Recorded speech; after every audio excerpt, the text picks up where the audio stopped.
മാധു, ഇവിടെ നടക്കുന്ന ഗുണ്ടാ പ്രവർത്തനങ്ങളുടെ യഥാർത്ഥ രക്തസാക്ഷി ഒരു റീ എൻട്രിക്ക് ശ്രമിക്കുമ്പോ ആരംഭത്തിലെ അപമാനം വാടിക്കൽ രാമകൃഷ്ണൻ കൊലക്കേസിലെ പ്രതി ആയിരുന്ന ശ്രീ പിണറായി വിജയൻ തന്നെയാണ്.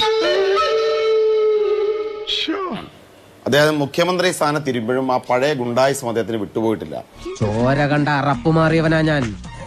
സെൻട്രൽ ജയില് എനിക്ക് ചിൽഡ്രൻസ് പാർക്ക് പോലെയാ. അതുകൊണ്ടാണ് ചിരിച്ചുകൊണ്ടാണ് കണ്ണൂരിൽ കല്യാശ്ശേരിയിൽ വെച്ച് ആക്രമിക്കപ്പെട്ട പ്രതികൾ യൂത്ത് കോൺഗ്രസുകാരെ ആക്രമിച്ചവർക്കെതിരെ 308 FIR. പക്ഷെ പിണറായി വിജയൻ അന്നവിടെ പറഞ്ഞ രക്ഷാപ്രവർത്തനം എന്നാണ്. അതെ, എന്താ കുഴപ്പം? എന്നിട്ട് തുടരണമെന്നാണ് ആവശ്യപ്പെട്ടത്. അണ്ണാവെ പറ്റി പറഞ്ഞ കായംകുളത്ത് അജിമോന്റെ കാര്യം ഞാൻ പറഞ്ഞു. മുട്ടിന് താഴെ ഇല്ല അജിമോന്, കാലിന് വളർച്ചയില്ലാത്തൊരു ചെറുപ്പക്കാരനാണ്.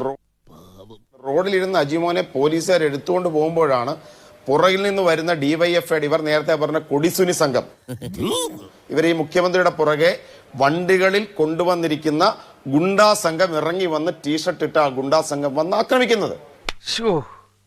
കഷ്ടം. എന്ത് ന്യായീകരണമാണ് ഇവിടെ പറയാനുള്ളത്?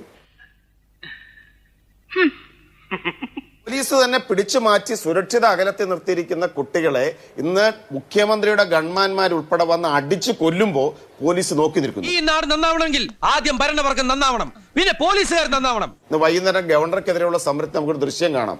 ആഷോയെ ഒരു പോലീസുകാരൻ വളഞ്ഞു കൊണ്ടുപോകും. ആഷോ കേൾക്കണം, ആഷോ പൊന്നുമോനല്ലേ, നടന്നു വരണം ആഷോ, കൊണ്ടുപോവാണ് ആഷോയെ പതുക്കെ പതുക്കെ. എന്റെ വല്യേട്ടൻ എന്തിനാ പോലീസ് പിടിച്ചേ? എന്താ പോലീസ് പിടിച്ചെന്നാ? ആരെ പിടിച്ച്?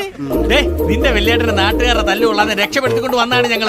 പോലീസുകാർക്കിടയിലും നിങ്ങളുടെ കൊടിസുനിമാർക്കിടയിലും 2 ചെറുപ്പക്കാർ നിന്ന് കരിങ്കൊടിയുമായിട്ട് നിൽക്കുന്നെങ്കിൽ, അടി വാങ്ങാനും മരിക്കാനും തയ്യാറായി നിൽക്കുന്നുണ്ടെങ്കിൽ അവന്റെ ധീരത എന്താണെന്ന് മനസ്സിലാക്കണമെന്നുണ്ടെങ്കിൽ വസീഫെ, നിങ്ങളുടെ ആ വെള്ളക്കൊടിയും അതിനകത്തെ ആ ഉണക്ക നക്ഷത്രവും പോരാ.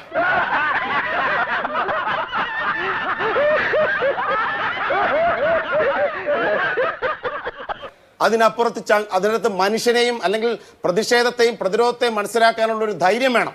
പാച്ചേട്ടാ, അവമാനിക്കരുത്. ഞാൻ നല്ലൊരു കുടുംബത്തിൽ പറഞ്ഞവനാണ്. നീ നല്ല കുടുംബത്തിൽ പറഞ്ഞു, ഞാൻ പിന്നെ മറ്റേ കുടുംബത്തിൽ പറഞ്ഞാണല്ലോ. അപ്പൊ അതുകൊണ്ട് എണ്ണത്തിനപ്പുറത്ത് പ്രതിഷേധത്തെ മനസ്സിലാക്കാനുള്ള ഒരു അറിവ്, സമരചരിത്രങ്ങളുടെ അറിവ് പുതിയ DYFI-ക്കാരനും SFI-ക്കാരനും ഉണ്ടാകുന്നത് നല്ലതായിരിക്കും. കിട്ടിയ മുതലും പലിശ ചേർത്ത് കിട്ടി.